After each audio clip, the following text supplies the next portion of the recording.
En las colinas exclusivas de San Pedro Garza García, donde el smog de la ciudad se disipa antes de tocar las mansiones de mármol y cristal, el silencio no es una ausencia de sonido, sino un producto de lujo. Es un silencio comprado con muros perimetrales de 3 metros, sistemas de seguridad de vanguardia y cristales blindados que separan a la élite del caos mundano. En este ecosistema de opulencia desmedida, la familia Valladares ocupaba la cima de la cadena alimenticia. Para el observador externo, para los lectores de las revistas de sociedad y los inversores de la bolsa de valores, la vida de Alejandro Valladares era una sinfonía perfecta de éxito corporativo y dicha doméstica. Sin embargo, como ocurre en las tragedias griegas modernas, la perfección es a menudo el barniz más eficaz para ocultar la podredumbre estructural. Alejandro, un magnate de las telecomunicaciones cuya fortuna se calculaba en 9 cifras, había construido su imperio sobre la base de la conectividad global, irónicamente, mientras su propia conexión con la realidad de su hogar se deshilachaba día tras día. Era un hombre de 45 años, de trajes italianos cortados a medida y una mirada de acero que podía desarmar a una junta directiva sin pronunciar una palabra. Su vida estaba cronometrada al segundo. Reuniones en Tokio por Zoom a las 4 de la mañana, desayunos de negocios a las 8 y cenas de beneficencia a las 9 de la noche. Para Alejandro, su familia no era un refugio, sino otro activo en su portafolio, una extensión de su marca personal que debía ser gestionada, financiada y exhibida con orgullo. A su lado, en las fotografías de las galas benéficas, siempre aparecía Lorena. No era la madre biológica de su hija, sino su segunda esposa, una mujer de belleza gélida y calculado encanto, 15 años menor que él. Lorena había llegado a la vida de Alejandro 3 años después de la muerte de su primera esposa, llenando el vacío estético de la mansión con una precisión quirúrgica. Ex modelo y aspirante a socialité, Lorena entendía su papel a la perfección: ser el adorno supremo, la anfitriona impecable y la gerente del hogar Valladares. Ante las cámaras, su sonrisa era radiante, su mano siempre posada delicadamente sobre el brazo de su esposo, proyectando la imagen de la devoción absoluta. Pero las cámaras no captan la temperatura del aire dentro de una casa cuando se cierran las puertas de caoba maciza. Y en el centro de este diagrama de venencia y frialdad orbitaba Sofía. Una niña de 7 años, pequeña para su edad, con los ojos grandes y oscuros de su difunta madre y una tendencia al silencio que los psicólogos escolares habían anotado en sus informes preliminares como timidez excesiva. Sofía vivía en un mundo de techos de doble altura y pasillos tan largos que parecían galerías de museo, rodeada de juguetes importados que apenas tocaba y atendida por un ejército de personal doméstico que cambiaba con tanta frecuencia que ella había dejado de aprenderse sus nombres. Para su padre, Sofía era la princesa, un título que conllevaba regalos costosos en cumpleaños y breves interacciones los domingos por la mañana antes de su partida al club de golf. Para Lorena, la niña era un accesorio necesario, a veces molesto, que requiera ser vestido y peinado para mantener la narrativa de la familia feliz. La rutina matutina en la residencia Valladares era una coreografía de evasión. A las 6:30 de la mañana, las luces de la cocina industrial se encendían. El personal preparaba un desayuno continental digno de un hotel 5 estrellas. Frutas exóticas cortadas en formas geométricas, café de grano recién molido y jugos prensados en frío. Alejandro solía bajar primero, con el teléfono ya pegado a la oreja o los ojos fijos en la tablet, revisando los mercados asiáticos.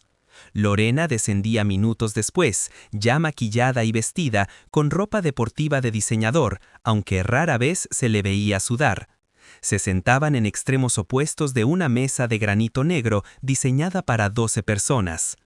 El sonido predominante no era la conversación conyugal, sino el tintineo de la plata contra la porcelana y el zumbido constante de las notificaciones digitales. Sofía solía entrar a la cocina como un espectro, con su uniforme del exclusivo colegio St. Patrick's impecablemente planchado por la nana de turno. Se sentaba en el medio, un pequeño punto de color azul marino en un mar de tonos grises y negros.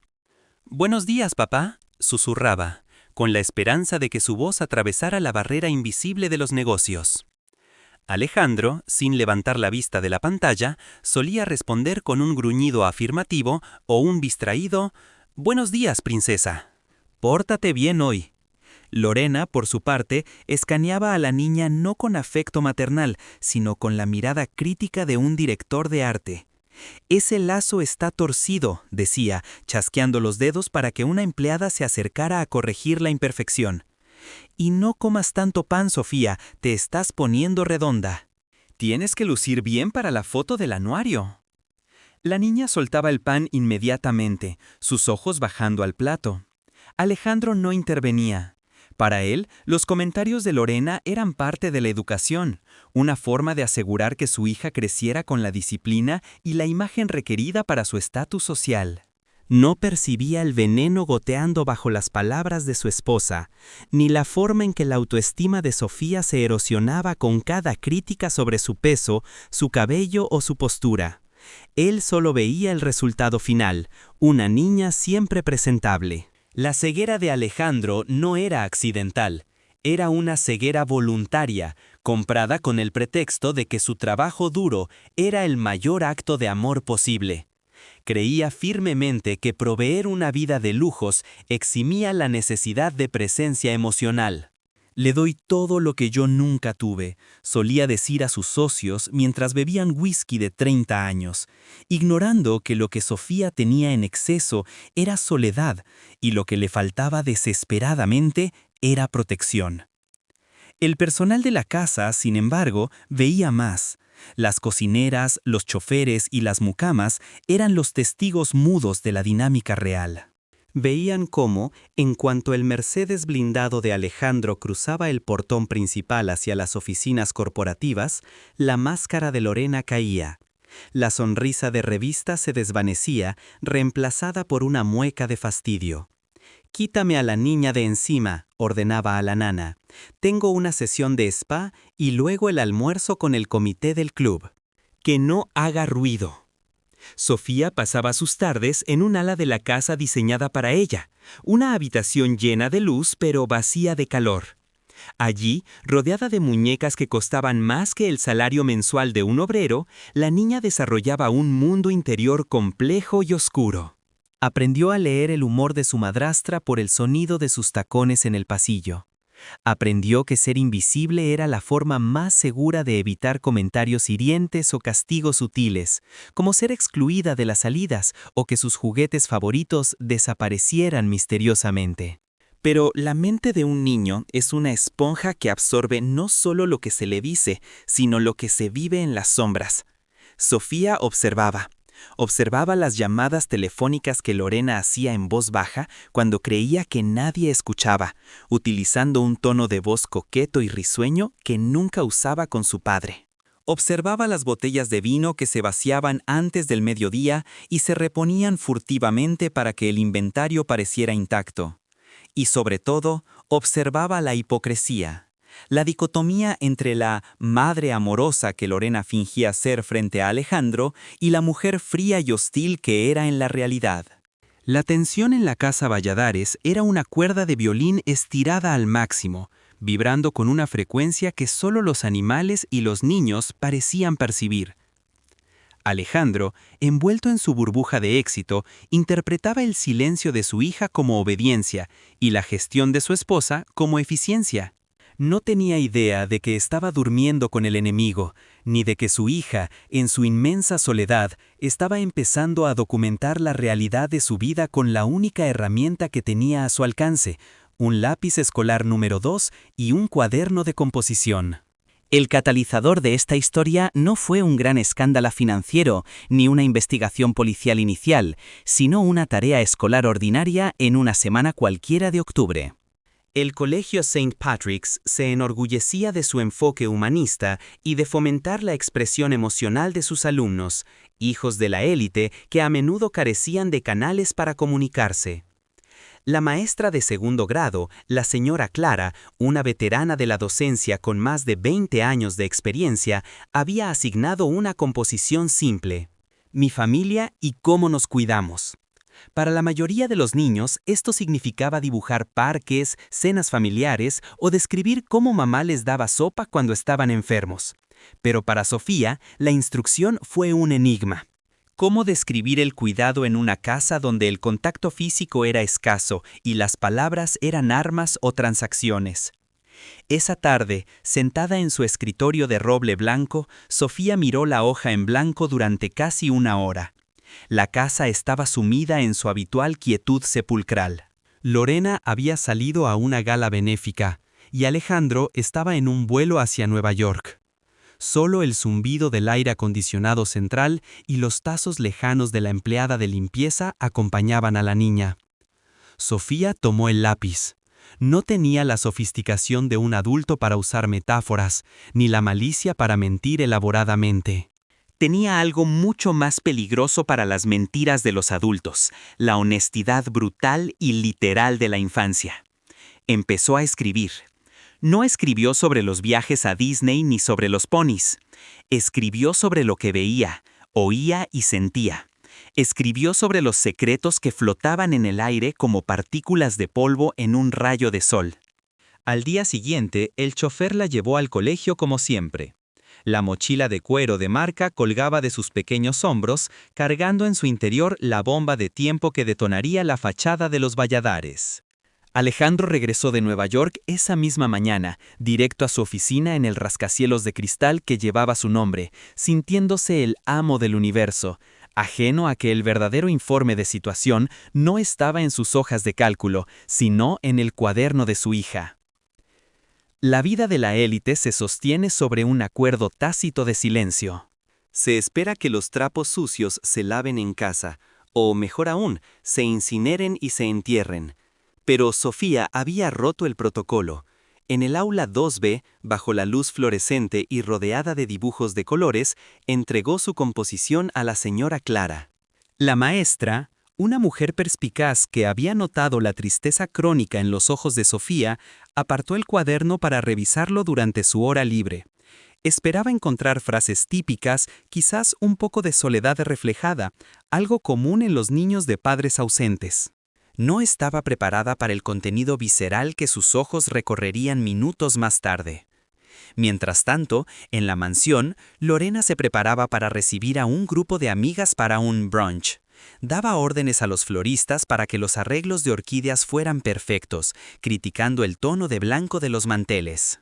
Se sentía intocable, la reina de su castillo, segura de que su posición estaba cementada por el anillo de diamantes en su dedo y la ignorancia de su esposo. No sabía que a pocos kilómetros de distancia, en un escritorio de madera contrachapada, una maestra estaba leyendo, con las manos temblorosas y la respiración contenida, un texto que desmoronaría su reinado. La narrativa de éxito, poder y familia perfecta estaba a punto de colisionar con la realidad escrita por una niña de 7 años. El poder de Alejandro Valladares podía comprar jueces, silenciar prensa y mover mercados, pero no podía borrar lo que ya estaba escrito en papel. La maestra Clara terminó de leer la última línea de la composición. Se quitó los anteojos, miró hacia la ventana y sintió un escalofrío que no tenía nada que ver con el clima. Sabía que tenía una obligación legal y moral. Sabía quién era Alejandro Valladares. Y sabía que la llamada que estaba a punto de hacer cambiaría la vida de esa familia para siempre. El teléfono en la oficina de presidencia de Valladares Corp sonó. No era la línea general, sino la línea privada, esa que solo tenían familiares y emergencias escolares. Alejandro, en medio de una discusión sobre la adquisición de una empresa rival, vio parpadear la luz roja en su consola. Hizo un gesto a sus ejecutivos para que callaran. Algo en la insistencia del tono le provocó una inquietud inusual, un pinchazo en el estómago que rara vez sentía. Valladares, respondió con su voz de mando, seca y directa. Al otro lado de la línea, la voz de la directora del colegio, no de la secretaria, sonó grave, carente de la habitual deferencia aduladora que solían usar con él. Señor Valladares, le habla la directora Martínez. Necesitamos que venga al colegio inmediatamente. Estoy en una reunión crucial, directora. ¿Es un tema médico? ¿Sofía está enferma? Preguntó Alejandro mirando su reloj, calculando cuánto le costaría esta interrupción. No es físico, señor. Hubo una pausa, un silencio denso y cargado. Es sobre algo que Sofía escribió. La maestra Clara y yo creemos que usted debe leerlo personalmente. Ahora. Alejandro frunció el ceño. ¿Una composición? ¿Interrumpir una fusión millonaria por una tarea escolar? ¿No puede esperar a la tarde? ¿O envíenlo por correo?, dijo, su paciencia agotándose. Señor Valladares. La voz de la directora se endureció, perdiendo el miedo a su estatus financiero y apelando a su responsabilidad paterna. Créame, no quiere que esto se envíe por ningún medio electrónico. Y no quiere esperar. Si usted no viene, tendremos que seguir los protocolos del Estado para estos casos. La mención de protocolos del Estado fue como un balde de agua helada. Significaba servicios sociales, significaba escándalo. Alejandro sintió cómo la sangre se le helaba. «Voy para allá», dijo, y colgó. Miró a sus ejecutivos, hombres de trajes grises que esperaban sus órdenes. La reunión se acabó. Fuera todos, ordenó tomando su saco. Mientras bajaba en el ascensor privado hacia el estacionamiento, su mente, entrenada para resolver crisis corporativas, trataba de anticipar el escenario. ¿Qué podía haber escrito una niña de 7 años capaz de alarmar a la dirección de un colegio de élite? ¿Una fantasía? ¿Una mentira? Alejandro repasaba mentalmente los últimos días. Todo parecía normal. La casa estaba tranquila. Lorena estaba feliz. Sofía estaba callada, como siempre.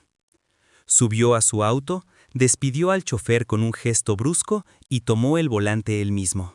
Mientras aceleraba por la autopista urbana, alejándose de su torre de marfil y acercándose a la verdad, no sabía que estaba conduciendo hacia el fin de su vida tal como la conocía. La composición de Sofía no era una simple tarea, era una sentencia. Y el juez, el jurado y el verdugo esperaban en un aula de primaria, atrapados en las letras torpes de una niña que había decidido dejar de callar. Fin de la parte 1. Fin de la parte 1. El motor V8 biturbo del Mercedes-Benz devoraba el asfalto de la avenida Lázaro Cárdenas, una bestia mecánica respondiendo a la furia contenida de su conductor. Alejandro Valladares conducía con los nudillos blancos, apretando el volante forrado en cuero con tal fuerza que parecía querer estrangular la incertidumbre misma. Fuera del vehículo, la ciudad de Monterrey ardía bajo el sol del mediodía, un resplandor blanco que rebotaba en los edificios de cristal, pero dentro de la cabina climatizada, el ambiente era gélido. La llamada de la directora Martínez resonaba en su cabeza, un eco persistente que había logrado silenciar por primera vez en años el ruido constante de las acciones, los márgenes de ganancia y las estrategias corporativas.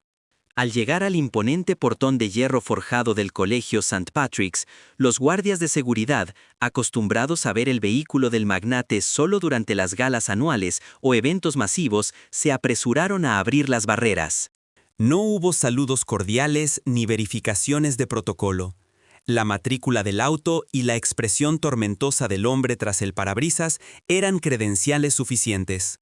Alejandro aparcó ocupando 2 espacios reservados para la administración, descendió del vehículo sin apagar el motor y ajustó su saco con un movimiento brusco, intentando recuperar la compostura de hombre de negocios antes de enfrentar lo que fuera que le esperaba tras los muros de ladrillo rojo.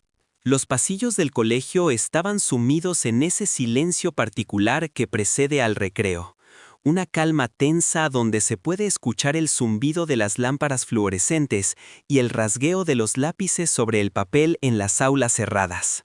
Alejandro caminaba con pasos largos y sonoros, sus zapatos italianos golpeando el terrazo inmaculado, ignorando los murales coloridos sobre valores y familia que adornaban las paredes, ironías visuales que en ese momento le resultaban casi ofensivas. Al llegar a la oficina de la dirección, no tocó la puerta. Entró como quien entra a una sala de juntas que le pertenece por derecho divino.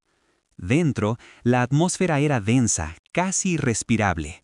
La directora Martínez estaba sentada detrás de su escritorio de caoba, con las manos entrelazadas sobre una superficie de cristal. A su lado, en una silla más modesta, se encontraba la maestra Clara, una mujer de aspecto maternal, pero con los ojos enrojecidos, sosteniendo un pañuelo de papel arrugado en la mano. Sobre el escritorio, aislado como una prueba forense en una escena del crimen, descansaba el cuaderno de composición de Sofía. Era un cuaderno común, de espiral metálico y portada amarilla, un objeto inocente que, sin embargo, irradiaba una gravedad aterradora. «Siéntese, por favor, señor Valladares», dijo la directora, su voz carente de la calidez habitual, reemplazada por una formalidad tensa y profesional. Alejandro permaneció de pie un momento, imponiendo su altura antes de dejarse caer en el sillón de cuero frente a ellas. «Tengo una junta con inversores japoneses en 40 minutos», mintió. Aunque la reunión había sido cancelada, su instinto de protección seguía utilizando el tiempo como escudo. «Díganme qué pasa. ¿Sofía insultó a alguien? ¿Robó algo? Se los pagaré, duplicado si es necesario, pero necesito volver». La maestra Clara intercambió una mirada con la directora, una comunicación silenciosa llena de lástima y determinación. Fue la maestra quien habló, con voz temblorosa pero firme. «Señor, el dinero no va a arreglar esto. Sofía no hizo nada malo. Sofía pidió ayuda». La directora empujó suavemente el cuaderno amarillo hacia el borde del escritorio, acercándolo a Alejandro. El tema de la clase era «Mi familia y cómo nos cuidamos». Le pedí que leyera esto porque, como educadoras, estamos obligadas por ley a reportar cualquier indicio de vulneración de derechos. Pero, dada su posición y el hecho de que a veces los padres son los últimos en enterarse, decidimos darle la oportunidad de leerlo primero. Alejandro miró el cuaderno.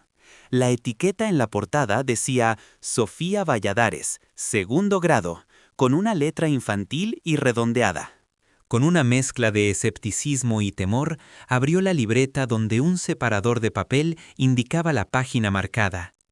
La caligrafía de Sofía era pequeña, apretada, como si intentara ocupar el menor espacio posible en la hoja, un reflejo gráfico de su propia existencia en la mansión. Alejandro comenzó a leer. Al principio, sus ojos recorrían las líneas con rapidez, buscando el problema. Pero a medida que avanzaba, la velocidad disminuyó. Su respiración se detuvo. El mundo exterior desapareció, y solo quedó la voz de su hija narrada en grafito. «Mi familia vive en una casa muy grande que brilla mucho. Mi papá es el rey y trabaja mucho para comprarme cosas bonitas, pero el rey siempre está dormido o en el teléfono». Alejandro frunció el ceño. «¿Máscara?». Continúa leyendo. «La reina Lorena dice que las princesas no comen pan porque se ponen cerdas. A veces, cuando tengo mucha hambre en la noche, bajo a la cocina, pero la reina puso un candado en el refrigerador grande. Dice que es para que los empleados no roben, pero yo sé que es para mí».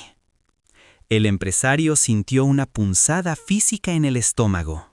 Recordó las cenas, donde Lorena servía porciones minúsculas a la niña, alegando que Sofía ya había merendado mucho. Una mentira, una maldita mentira que él había tragado sin masticar. «Cuando papá está en casa, la reina me peina y me sonríe.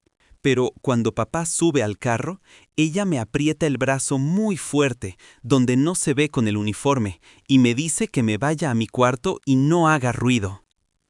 Alejandro levantó la vista. La maestra Clara, anticipando la reacción, sacó un teléfono móvil y le mostró una fotografía tomada esa misma mañana en la enfermería. Era el brazo de Sofía. En la parte superior, cerca del hombro, había 3 marcas violáceas, perfectamente alineadas con la forma de unos dedos adultos. Dedos con uñas largas y cuidadas. Las manos de Alejandro comenzaron a temblar. El papel del cuaderno crujió bajo su agarre. Pero aún faltaba lo peor. Yo quiero mucho a mi papá, pero él siempre tiene sueño. La reina le prepara una copa de vino especial en las noches. Ella le pone unas gotitas de un frasco pequeño que guarda en su cajón de maquillaje. Dice que son vitaminas para que descanse. El tiempo se detuvo. La sala de la dirección pareció comprimirse. Gotitas. ¡Tío Roberto! Las piezas de un rompecabezas grotesco encajaron de golpe en la mente de Alejandro con la violencia de un accidente automovilístico. Su fatiga crónica, sus dolores de cabeza matutinos, la forma en que Lorena insistía en prepararle la bebida ella misma cada noche, con esa sonrisa solícita. No era estrés laboral, lo estaban sedando. Su propia esposa lo estaba drogando sistemáticamente para neutralizarlo en su propia casa, mientras un extraño entraba bajo su techo cerca de su hija. El tío Roberto huele a cigarro y se ríe fuerte. La reina me dice que si le cuento a papá sobre el tío Roberto o sobre el hambre, papá se pondrá muy triste, se enfermará del corazón y se morirá. Y que será mi culpa. La última frase estaba escrita con una presión tal que el lápiz había perforado el papel en varios puntos. Alejandro cerró el cuaderno lentamente. No había lágrimas en sus ojos, solo una oscuridad absoluta, un vacío donde antes habitaba la confianza. Se sentía sucio, estúpido, manipulado. El gran tiburón de los negocios había sido devorado por una piraña que dormía en su propia cama. Levantó la mirada. Su rostro había cambiado. Ya no era el rostro del millonario arrogante, era el rostro de un hombre que acababa de ver el infierno. ¿Quién más ha leído esto?, preguntó. Su voz era un susurro gutural, peligroso. «Solo nosotras y la psicóloga del colegio», respondió la directora Martínez, visiblemente asustada por la transformación del hombre. «Señor Valladares, tenemos la obligación de notificar al DIF. Hay evidencia de abuso físico, negligencia alimentaria y exposición a situaciones de riesgo moral. No podemos dejar que la niña vuelva a esta casa hoy». Alejandro se puso de pie. Su silla rasgó el suelo con un chillido agudo. «Sofía no va a volver a esa casa con ella. Nadie va a tocar a mi hija. El DIF no es necesario, porque el problema se va a erradicar de raíz en la próxima hora». «Señor, por favor, no haga nada imprudente», suplicó la maestra Clara, temiendo que la violencia engendrara más violencia. «Piense en Sofía». «Estoy pensando en ella por primera vez en 7 años», respondió él, tomando el cuaderno. «Me llevo esto. Mantengan a Sofía aquí, que no salga del aula, pongan seguridad en la puerta. Si mi esposa llama o viene, ustedes no saben nada. ¿Entendido?». Las mujeres asintieron, paralizadas. Alejandro salió de la oficina como una exhalación. El pasillo, antes silencioso, ahora le parecía un túnel de viento. Caminó hacia su auto, sacó su teléfono celular y marcó un número que no solía usar para asuntos personales, el de su jefe de seguridad privada, un ex militar israelí que gestionaba la protección de sus activos corporativos. «Gideon», dijo Alejandro al entrar al Mercedes, «te quiero en mi casa en 10 minutos. Trae al equipo de extracción. Localiza al mejor abogado penalista de la ciudad. No al de la empresa. Quiero uno que se especialice en destrucción, no en negociación». Colgó el teléfono y encendió el motor. Esta vez no condujo con furia, sino con una precisión quirúrgica y letal.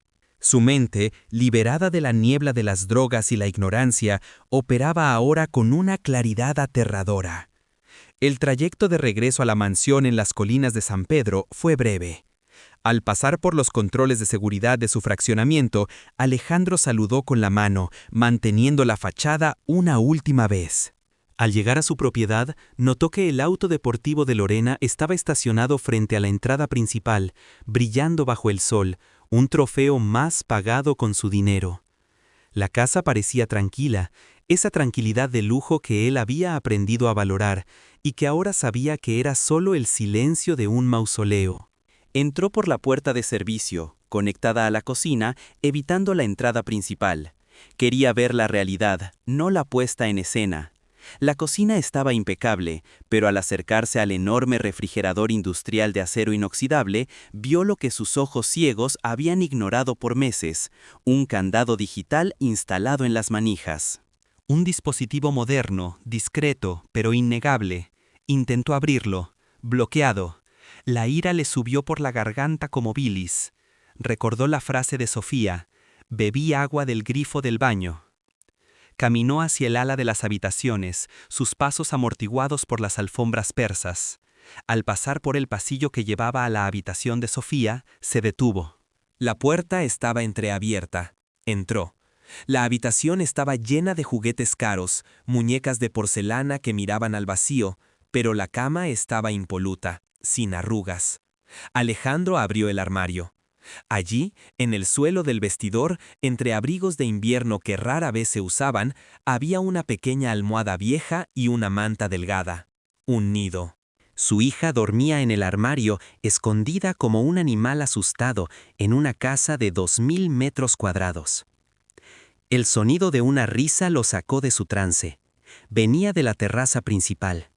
Era la risa de Lorena, esa risa cristalina y ensayada que solía encantar a los socios en las cenas. Alejandro se dirigió hacia el sonido, cruzando la sala de estar con la determinación de un verdugo. A través de los ventanales blindados que daban al jardín y a la piscina infinita, la vio. Lorena estaba recostada en una tumbona, con una copa de champaña en la mano, hablando por teléfono.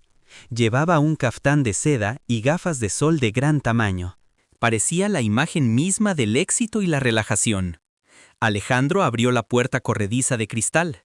El sonido del mecanismo alertó a Lorena, quien se giró, sorprendida pero no alarmada. Bajó las gafas de sol hasta la punta de su nariz perfecta.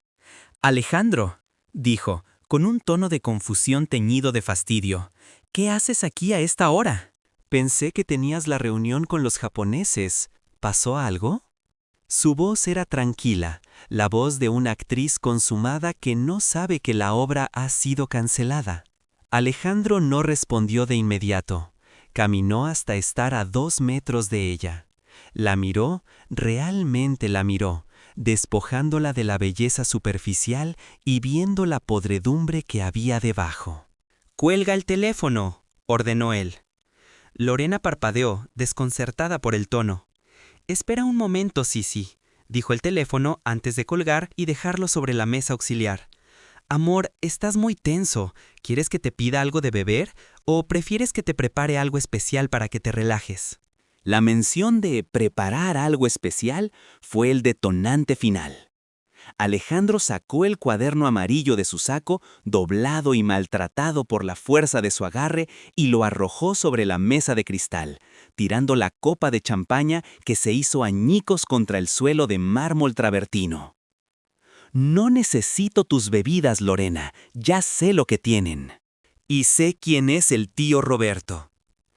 El color desapareció del rostro de Lorena instantáneamente. La máscara de la esposa perfecta se agrietó, revelando por una fracción de segundo el pánico puro de quien ha sido descubierto. Intentó hablar, intentó formular una de sus excusas laberínticas, pero Alejandro levantó una mano, silenciándola. «No hables.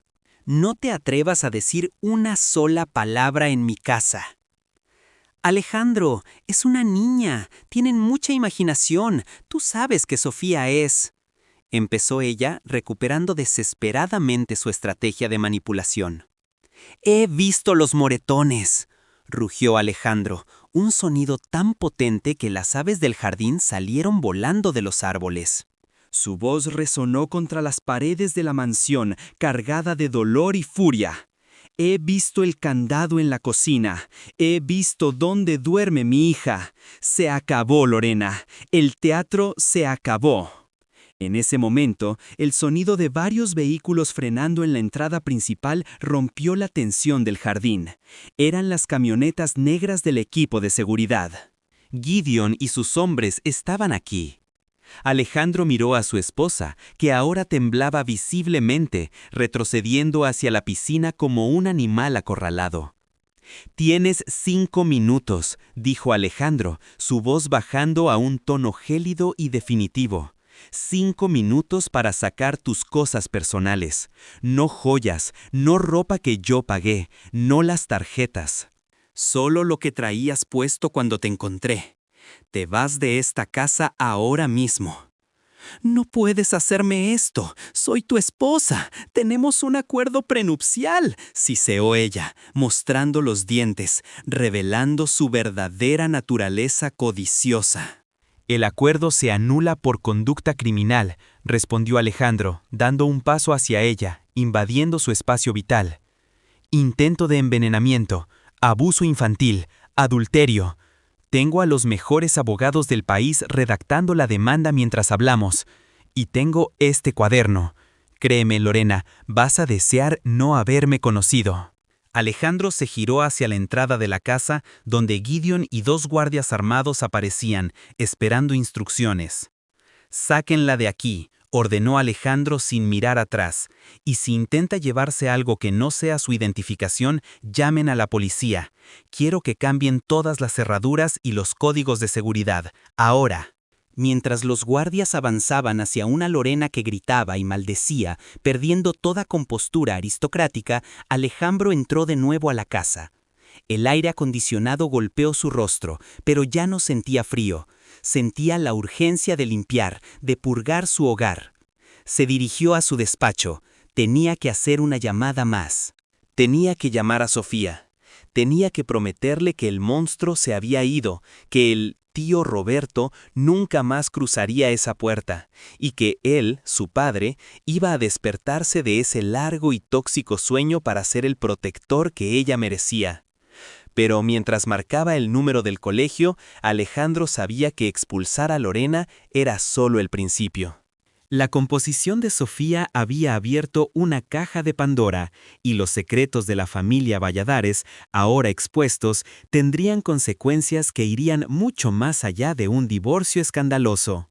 La verdadera guerra por la custodia, por la verdad y por la redención apenas comenzaba. Fin de la parte 2. El silencio que se instaló en la mansión Valladares tras la expulsión de Lorena no era de paz, sino de un vacío táctico, similar al de un campo de batalla recién despejado. Las camionetas de seguridad blindadas formaban un perímetro alrededor de la residencia, sus luces estroboscópicas rebotando contra los muros de piedra caliza, una advertencia visual para cualquier intruso o para una esposa desterrada que considerara regresar. Dentro, Alejandro Valladares no se permitió colapsar. La adrenalina que había sustituido a la sedación química en su torrente sanguíneo lo mantenía en un estado de hipervigilancia antinatural. Gideon, el jefe de seguridad, entró al despacho principal con una bolsa de evidencia transparente en la mano. Su rostro, marcado por años de conflicto en Oriente Medio, no mostraba emoción, pero sus ojos delataban una gravedad profesional. Alejandro, que había estado coordinando la llegada de su equipo legal, colgó el teléfono y miró el objeto en la bolsa. Era el frasco pequeño que Sofía había mencionado en su composición, el frasco de las vitaminas. Estaba donde la niña dijo, informó Gideon, colocando la bolsa sobre el escritorio de caoba con un sonido sordo. En el fondo del cajón de maquillaje, oculto dentro de una caja de tampones. Es clonazepam líquido, señor, de alta concentración. Y encontramos algo más en el baño de visitas de la planta baja. Gideon colocó una segunda bolsa. El personal de limpieza tenía órdenes estrictas de no entrar a esa zona, continuó el jefe de seguridad. La señora Lorena se encargaba de limpiar esa habitación personalmente. Ahora sabemos por qué.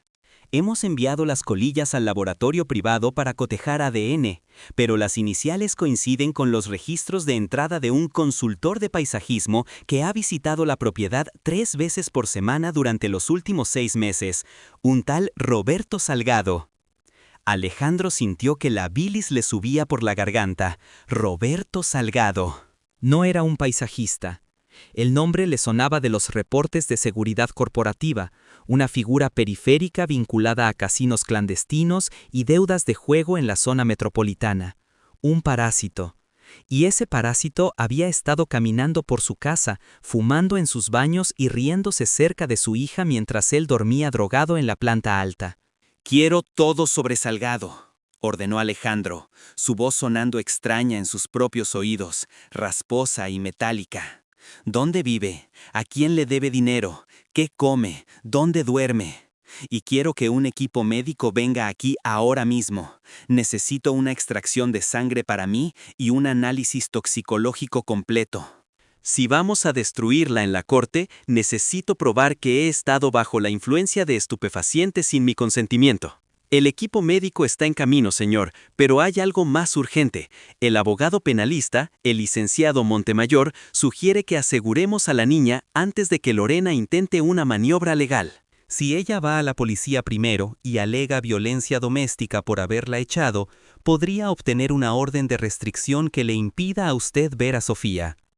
La realidad legal golpeó a Alejandro con más fuerza que la traición emocional. En el sistema judicial, una madre, incluso una negligente, tenía ventajas iniciales. Tenía que moverse rápido. Tenía que convertir la narrativa de esposo abusivo echa a su mujer en padre heroico rescata a su hija de un entorno criminal. «Vámonos», dijo Alejandro, tomando su saco. «Tú conduces, Gideon.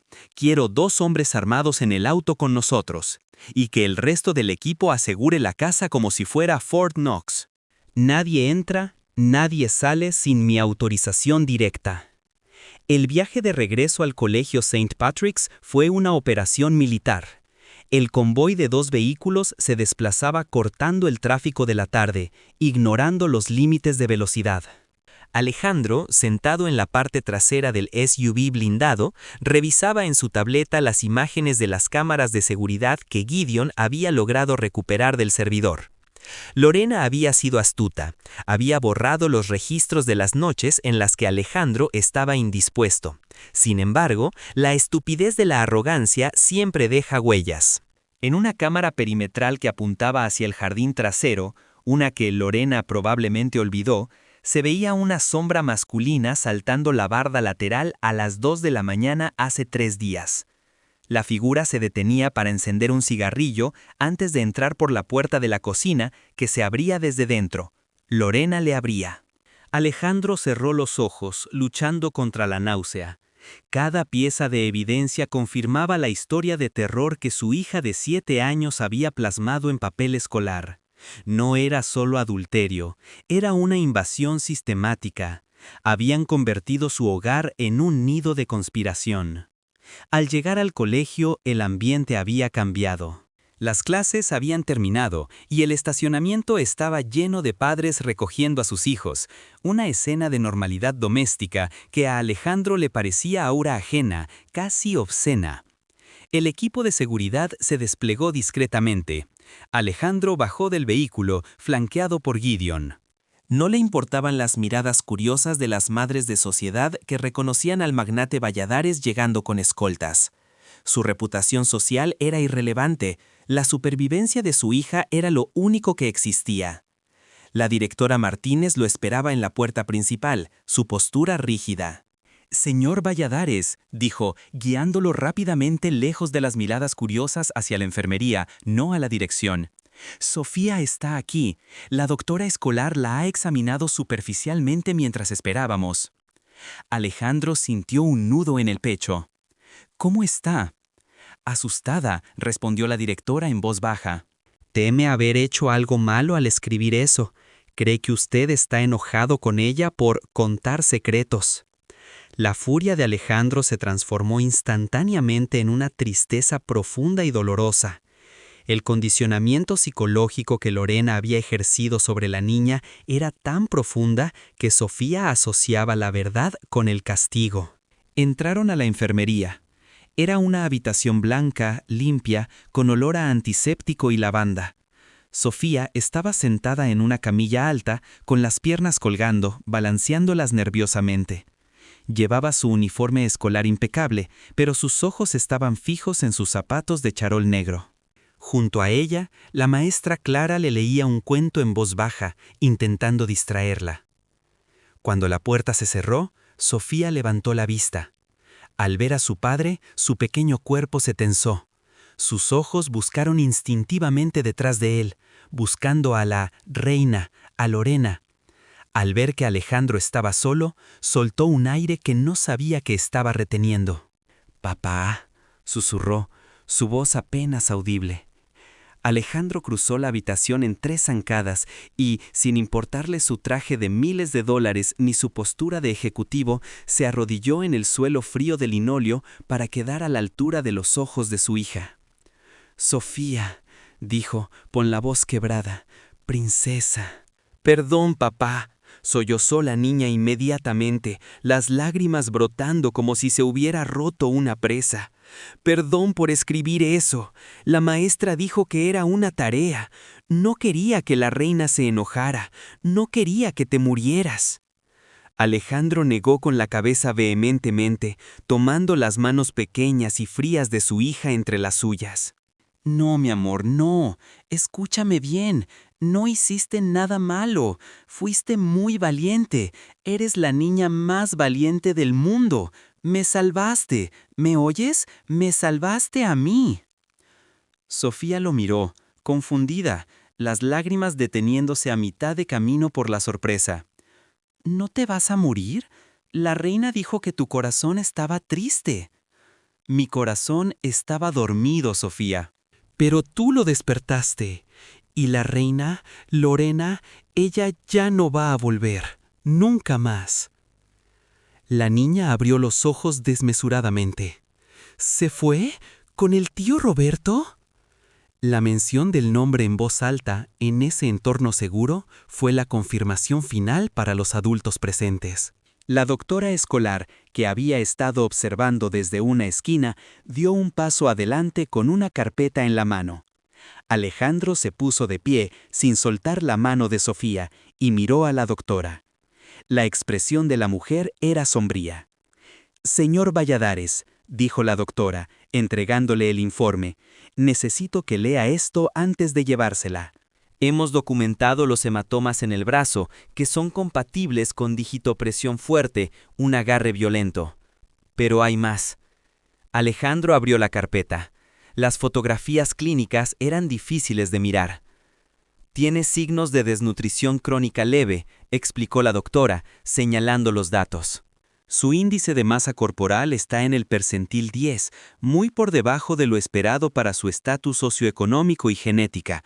Además, hay una antigua fractura en la clavícula izquierda que calcificó mal, una lesión de hace quizás 2 años. ¿Recuerda algún accidente?». Alejandro sintió que el mundo giraba. Recordó un viaje de negocios a Londres hace 2 años.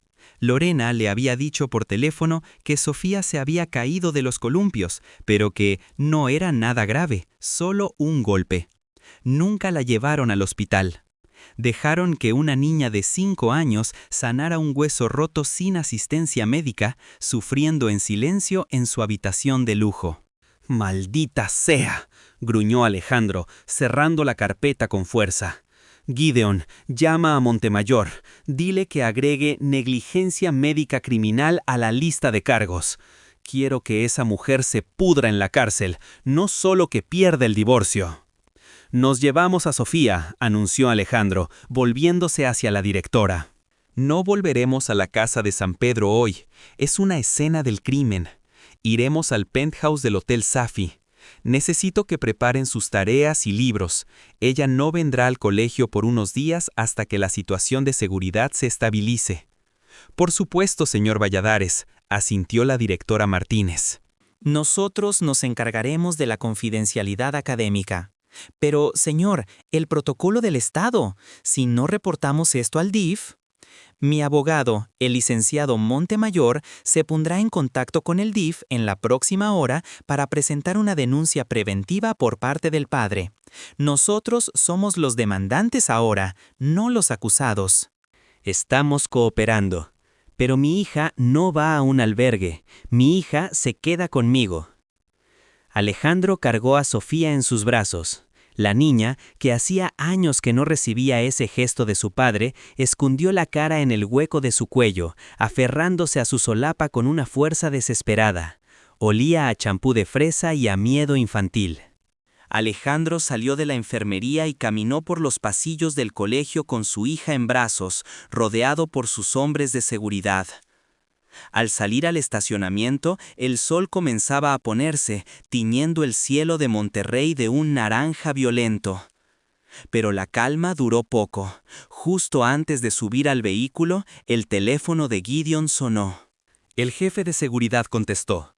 Escuchó por 3 segundos y su rostro se endureció.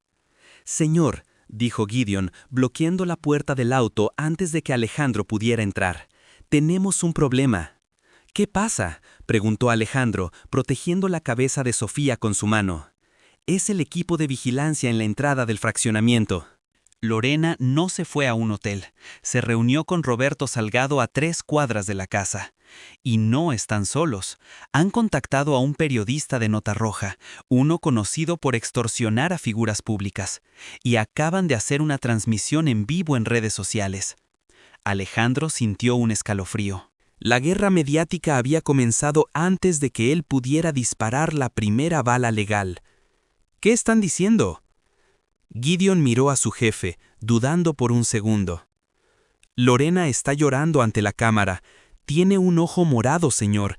Dice que usted la golpeó. Dice que usted está drogado y paranoico y que ha secuestrado a su hija.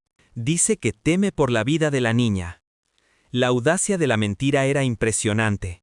El ojo morado debía ser maquillaje o una autolesión infligida en los últimos 40 minutos. Roberto Salgado estaba jugando sus cartas, el chantaje público. Sabían que Alejandro Valladares temía al escándalo corporativo más que a nada, o al menos eso creían. No sabían que el Alejandro que temía a los accionistas había muerto esa tarde al leer un cuaderno amarillo. ¿Dicen que estoy drogado? Alejandro soltó una risa seca, carente de humor, mientras aseguraba a Sofía en el asiento infantil del auto blindado. Perfecto, eso facilita las cosas. Vamos al hospital privado, Gideon, no solo por mis análisis. Vamos a invitar a un notario público y a un médico forense independiente para que certifiquen mi estado y el de Sofía. Alejandro se volvió hacia Gideon antes de cerrar la puerta.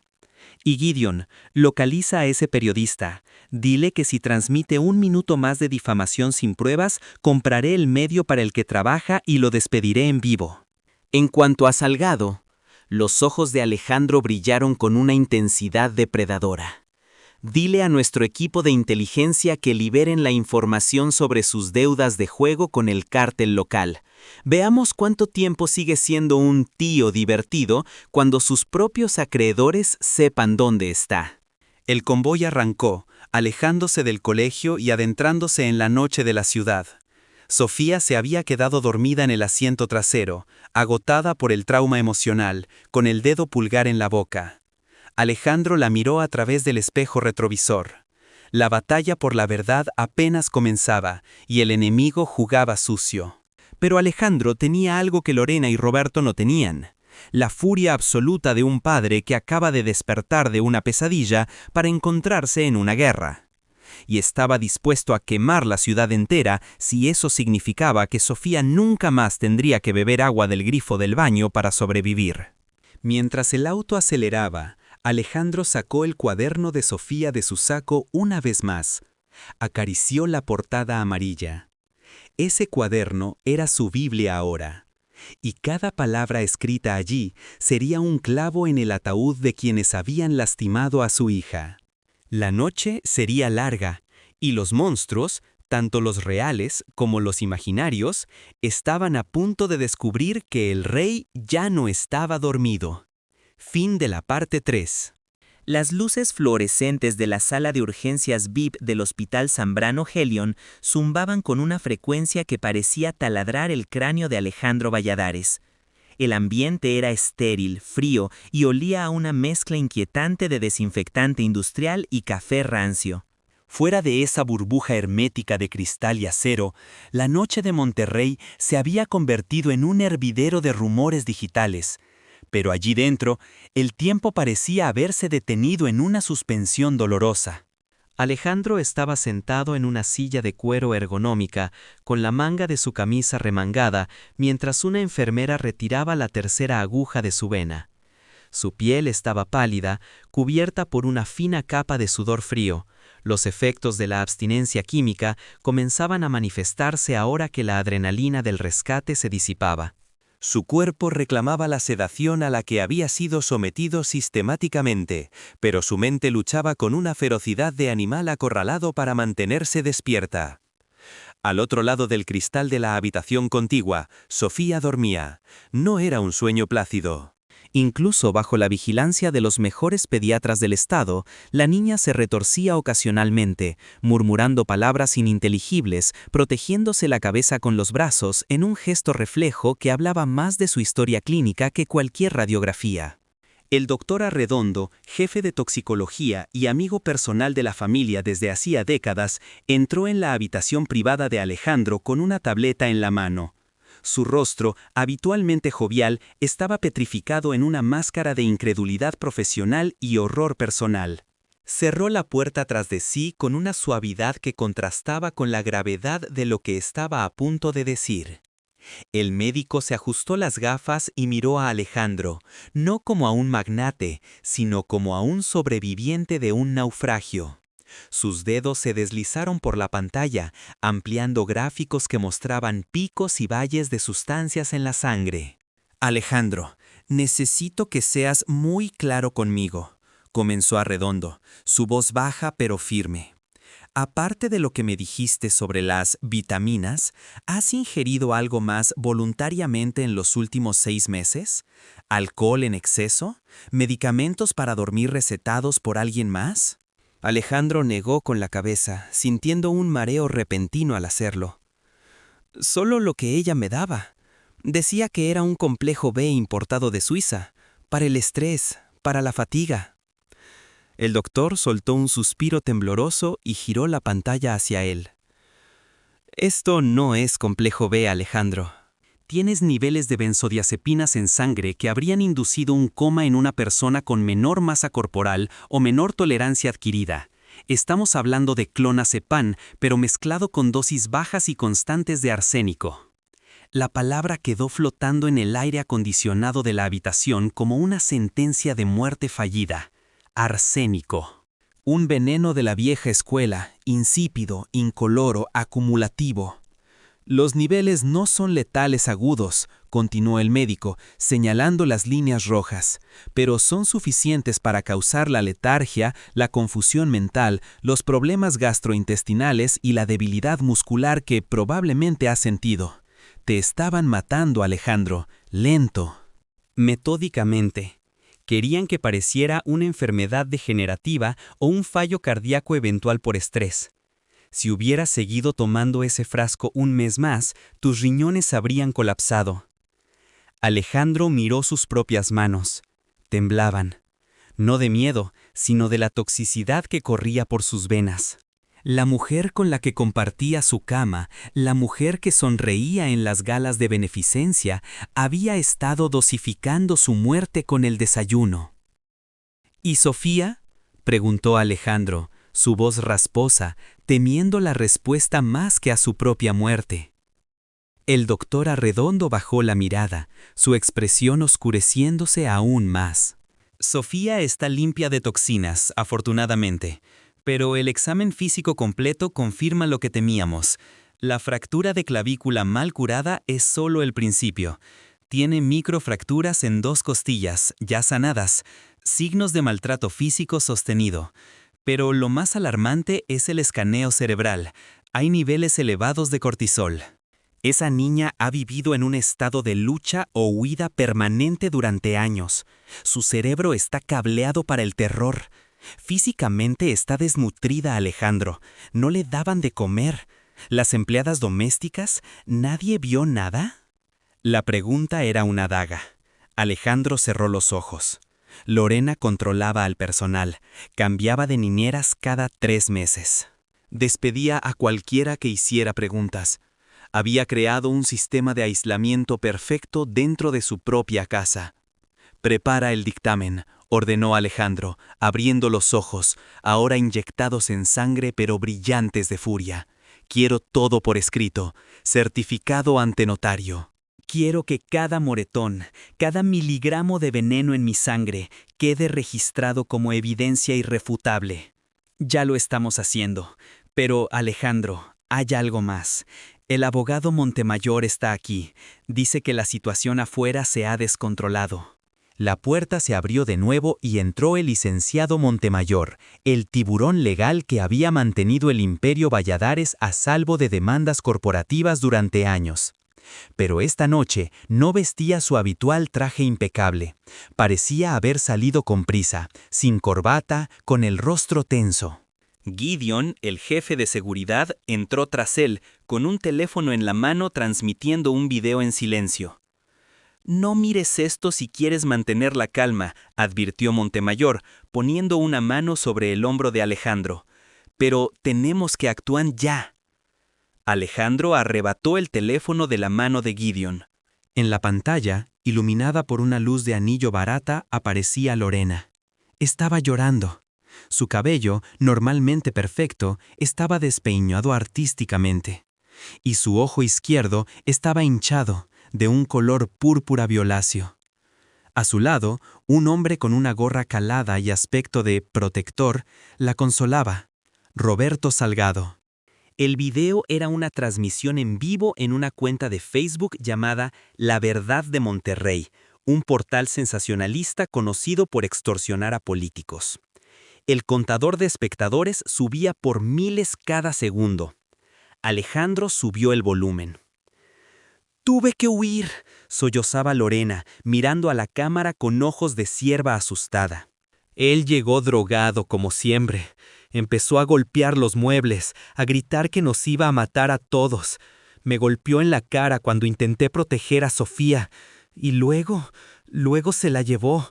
Secuestró a mi bebé. No sé dónde está. Tengo miedo de que le haga daño. Alejandro es poderoso. Compra a la policía. Compra a los jueces. Por favor, ayúdenme a recuperar a mi hija. Roberto Salgado intervino entonces, con una voz grave y ensayada. «Amigos, compartan esto. Este hombre es un monstruo. Tiene a la niña. Si algo le pasa a Sofía Valladares, la culpa es de Alejandro. Estamos escondidos porque tememos por nuestras vidas». Alejandro sintió que la bilis subía de nuevo, mezclada con el sabor metálico del veneno en su sangre. La audacia era monumental. Estaban invirtiendo la narrativa en tiempo real, utilizando los prejuicios de la sociedad contra los ricos para convertir al verdugo en víctima. «¿Ese ojo?», preguntó Alejandro, señalando la pantalla. «¿Maquillaje teatral o un golpe autoinfligido?», respondió Gideon con frialdad. «Analizamos los fotogramas. La hinchazón no coincide con la coloración inmediata de un trauma real ocurrido hace 2 horas. Además, cuando salieron de la casa, las cámaras de seguridad perimetrales la captaron perfectamente. Su rostro estaba intacto cuando subió al auto de Salgado. Tenemos esa grabación».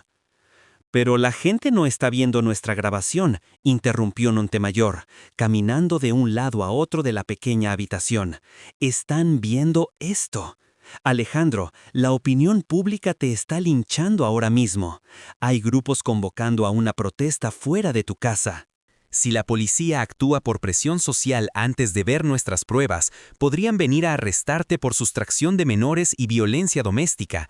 Necesitamos golpear primero y necesitamos golpear nuclearmente».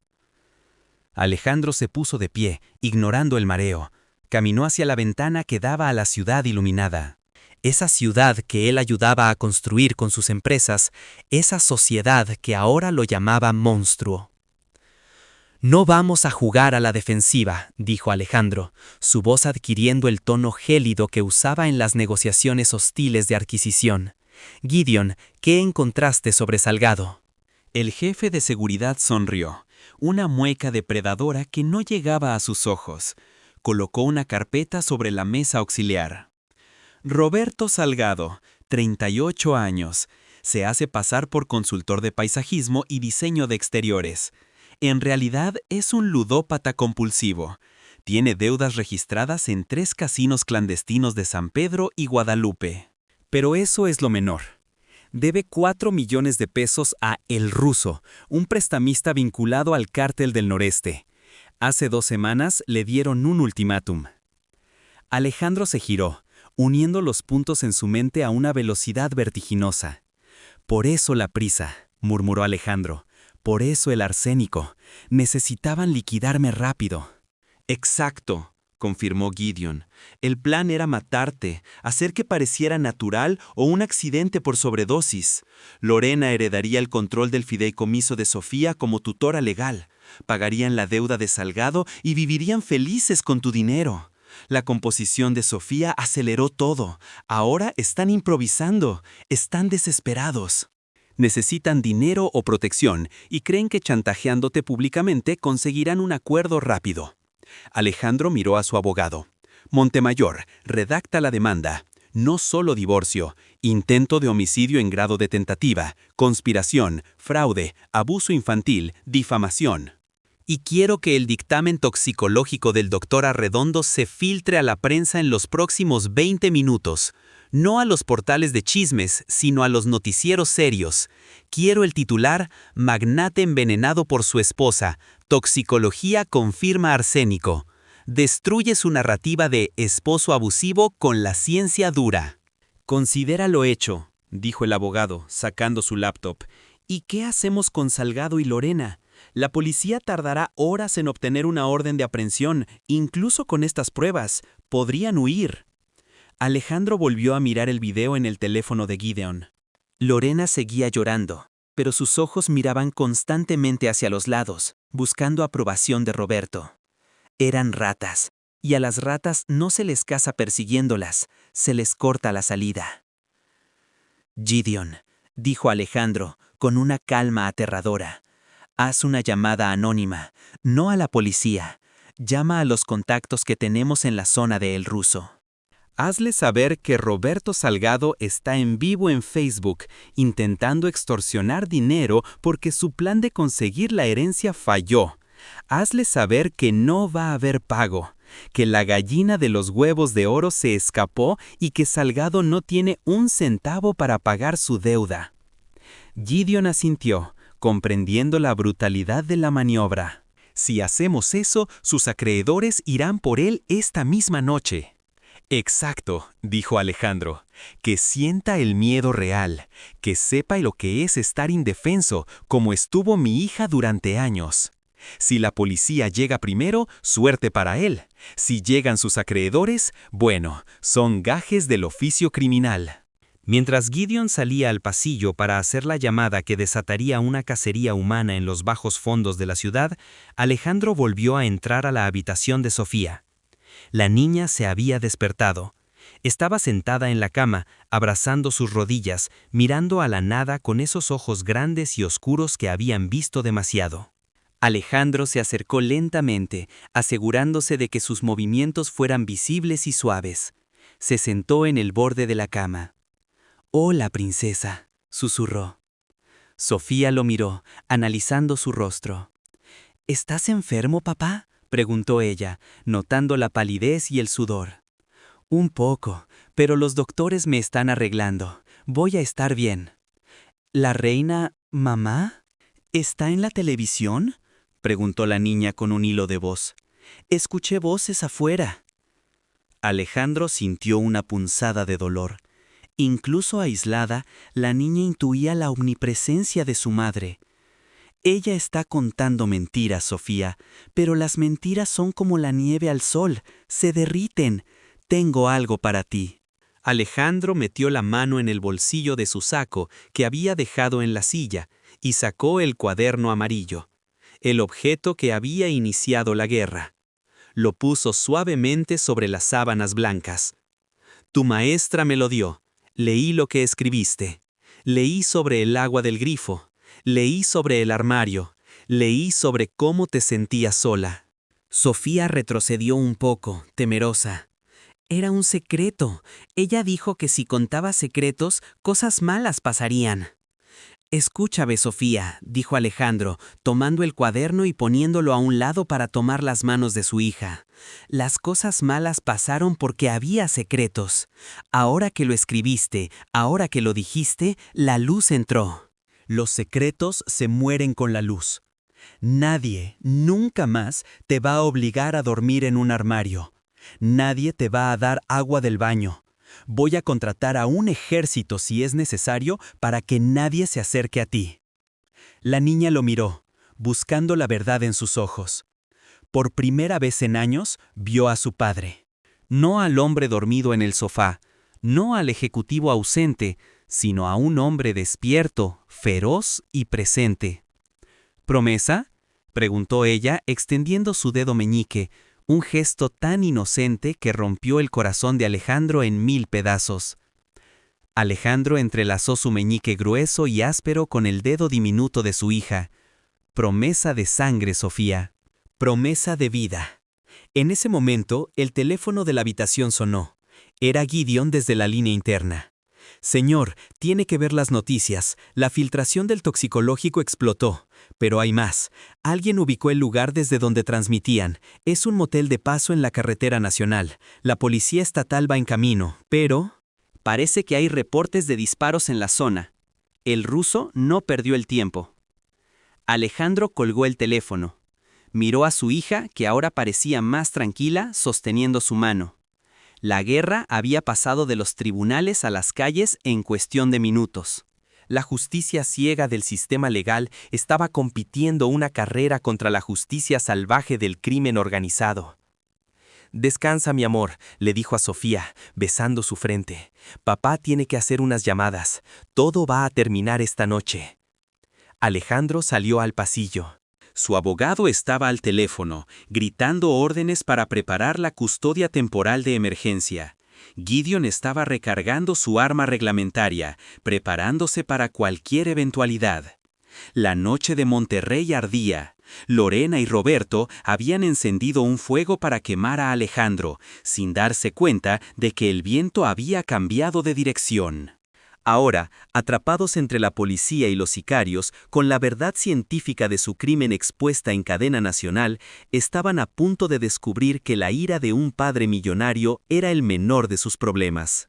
La verdadera pesadilla para ellos apenas comenzaba, y Alejandro Valladares estaba dispuesto a ver el mundo arder con tal de que las cenizas no tocaran a su hija nunca más. Fin de la parte 4. Las sirenas de las patrullas de la Fuerza Civil rompieron la estática de la carretera nacional, iluminando la fachada desgastada del motel El Suspiro con destellos estroboscópicos de rojo y azul. Lo que las autoridades encontraron en la habitación número 42 no fue una escena de crimen convencional, sino los restos humeantes de una vida construida sobre la mentira y la avaricia. Cuando los oficiales tácticos derribaron la puerta, no hubo resistencia armada. La violencia ya había ocurrido, rápida y brutal, ejecutada por sombras que desaparecieron antes de que el primer oficial desenfundara su arma.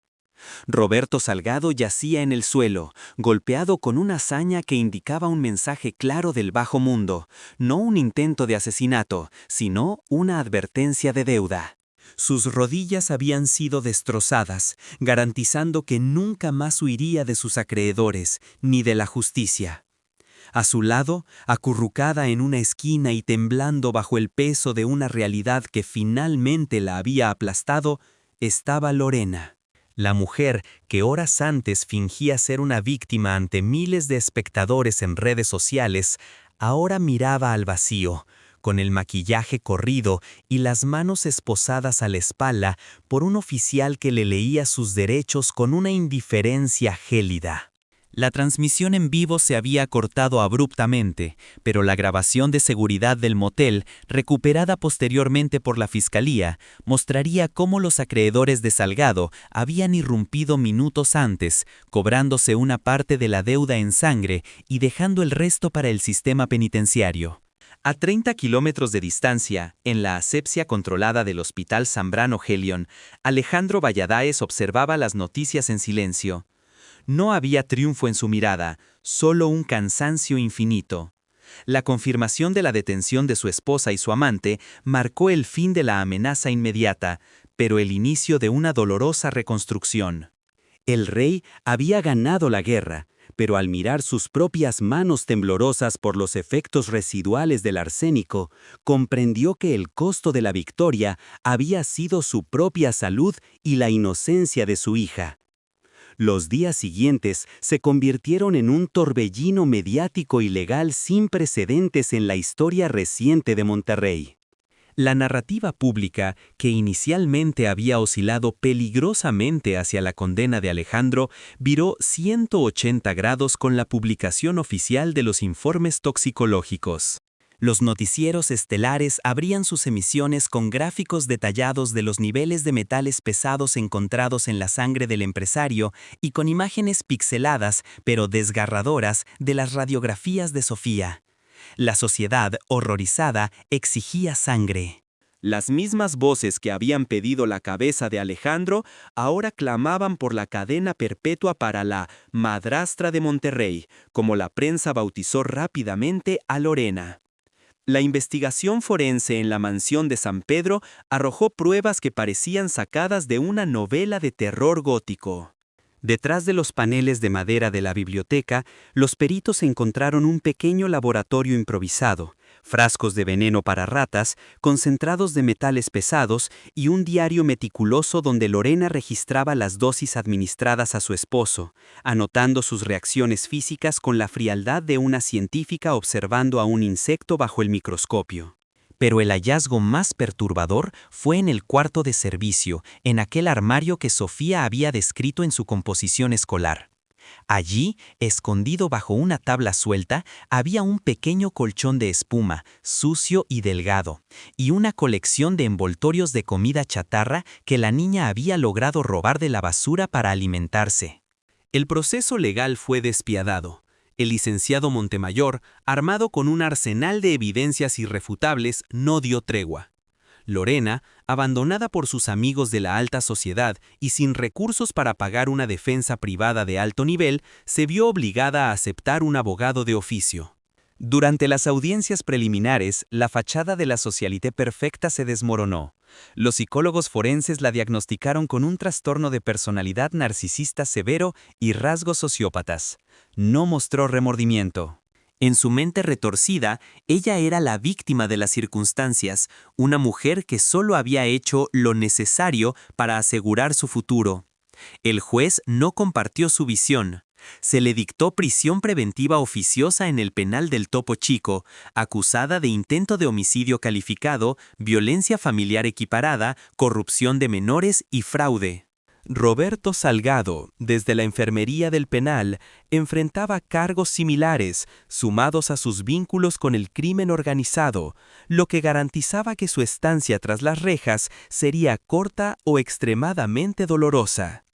Sin embargo, para Alejandro y Sofía, la verdadera batalla no se libraba en los tribunales, sino en la intimidad de su recuperación.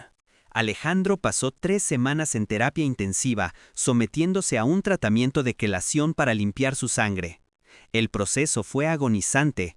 Los agentes quelantes extraían el veneno de sus tejidos, pero también lo dejaban exhausto, con náuseas constantes y dolor en los huesos. Hubo noches en las que pensó que no lo lograría, momentos en los que la oscuridad parecía más atractiva que la lucha. Pero en esos instantes bastaba con girar la cabeza hacia el sofá de la habitación del hospital donde Sofía dormía, siempre cerca de él, para encontrar la fuerza necesaria para respirar una vez más. Sofía, por su parte, inició un camino complejo hacia la sanación mental. Los primeros meses fueron difíciles. La niña escondía comida bajo su almohada, temerosa de que el suministro se cortara de nuevo. Se sobresaltaba con el sonido del agua corriente y pedía perdón compulsivamente por cosas triviales, como dejar caer un lápiz o toser. Alejandro contrató a los mejores terapeutas infantiles de México y en una decisión radical se retiró de la operación diaria de sus empresas. Delegó el mando a su junta directiva y dedicó cada minuto de su vigilia a su hija. Se mudaron. La mansión de San Pedro, escenario de tanto dolor, fue puesta a la venta. El dinero de la transacción fue donado íntegramente a fundaciones de protección infantil, un gesto simbólico para purgar el karma del lugar. Alejandro compró una propiedad más modesta, pero con vastos jardines, en una zona tranquila de la carretera nacional, lejos de los ecos de la sociedad sanpetrina que tanto daño les había hecho indirectamente con su silencio cómplice. La relación entre padre e hija tuvo que ser reconstruida desde los cimientos. Alejandro, libre de la neblina química que había nublado su juicio durante años, redescubrió a Sofía. Descubrió que le encantaba pintar, que tenía un sentido del humor agudo y observador, y que poseía una resiliencia que él mismo envidiaba. Las noches de soledad y miedo fueron reemplazadas por rutinas de lectura antes de dormir, donde Alejandro leía para ella con una voz que, aunque todavía rasposa, vibraba con amor incondicional. Un año después del incidente, la vida había adquirido un ritmo nuevo y apacible. Era una mañana fresca de octubre en Monterrey. Alejandro estaba sentado en la terraza de su nueva casa, bebiendo café y revisando unos documentos en su tableta. Su aspecto había cambiado. Aunque las líneas de expresión en su rostro eran más profundas, sus ojos tenían una claridad penetrante, y su piel había recuperado el color. Ya no era el magnate distante, era un hombre que había mirado al abismo y había regresado. El sonido de pasos corriendo sobre la madera del deck lo hizo levantar la vista. Sofía, ahora con las mejillas sonrosadas y un brillo de travesura en los ojos que había estado ausente durante años, se lanzó a sus brazos. «¡Papá, mira!», exclamó, extendiendo una hoja de papel. Alejandro tomó el dibujo. Era una representación colorida de ellos dos, tomados de la mano, con un sol gigante y sonriente en la esquina. No había armarios oscuros, ni monstruos, ni lágrimas azules. «Es perfecto, mi amor», dijo Alejandro, besando la cabeza de su hija. «¿Sabes qué? Deberíamos enmarcarlo». El timbre de la entrada sonó. Gideon, quien seguía siendo el jefe de seguridad de la familia, pero ahora con una actitud más relajada, casi como la de un tío protector, apareció en la puerta de la terraza. «Señor, llegó el correo, y hay un paquete especial que estaba esperando». Alejandro asintió y se puso de pie. Caminó hacia la entrada, seguido por Sofía.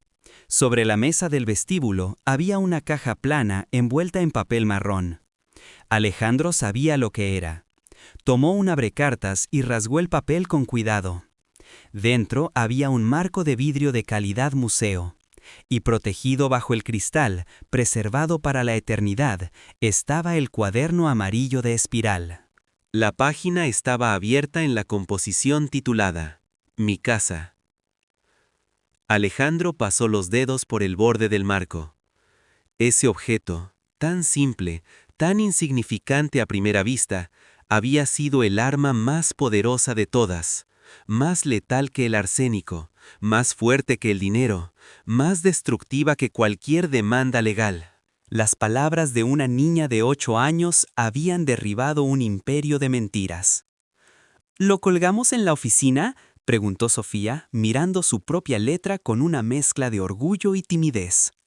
«No», respondió Alejandro con firmeza, «lo colgaremos en la sala, en el lugar más visible de la casa, para que nunca olvidemos que la verdad, por más dolorosa que sea, es lo único que nos salva». Esa misma tarde, Alejandro recibió una llamada de la directora del colegio. La maestra, aquella joven que había tenido el coraje de romper el protocolo, de ignorar las amenazas implícitas de meterse con una familia poderosa y de hacer esa llamada telefónica crucial, había sido promovida a coordinadora académica. Alejandro había establecido un fondo de becas en su nombre, asegurándose de que ningún niño en esa institución volviera a ser invisible. Mientras el sol se ponía sobre las montañas de la Sierra Madre, tiñendo el cielo de tonos violetas y dorados, Alejandro y Sofía se sentaron a cenar. No había personal de servicio rondando como sombras. Alejandro había aprendido a cocinar, aunque sus habilidades eran básicas. Prepararon pasta juntos, riendo cuando la harina manchó la nariz de Sofía. Al servir el agua, Alejandro se detuvo un momento mirando la jarra de cristal transparente. El líquido puro, limpio, vital. Llenó el vaso de Sofía y luego el suyo. Brindaron, el choque de los cristales resonando como una campana de victoria en la casa silenciosa. «Por la maestra», dijo Alejandro. «Por la verdad», respondió Sofía, con una sabiduría que excedía su edad. La pesadilla había terminado. Los monstruos estaban encerrados en jaulas de concreto, devorándose a sí mismos en la miseria de su derrota. Y el rey y la princesa, cicatrizados pero vivos, habían aprendido la lección más valiosa de todas, que la familia no es la sangre, ni el apellido, ni la herencia. La familia son aquellos que están dispuestos a quemar el mundo para protegerte. Y en ese hogar, construido sobre las cenizas del pasado, ya no había lugar para el miedo. Solo había luz, y la promesa inquebrantable de un padre que nunca más volvería a cerrar los ojos. El caso de la familia Valladares se convirtió en un referente en la jurisprudencia mexicana sobre violencia vicaria y abuso infantil en estratos socioeconómicos altos. Pero más allá de los libros de derecho y los documentales sensacionalistas, la historia perduró como un testamento del poder de la observación. Una maestra que miró más allá de las apariencias. Una niña que encontró su voz en un cuaderno de 3 pesos. Y un padre que despertó a tiempo para reescribir el final de su propia tragedia. Esta ha sido la historia de cómo una composición estolar desmanteló una conspiración criminal. Nos recuerda que, a veces, los gritos de auxilio más fuertes no se pronuncian con la boca, sino que se escriben con lápiz, en silencio, esperando que alguien, quien sea, se detenga a leer. Fin.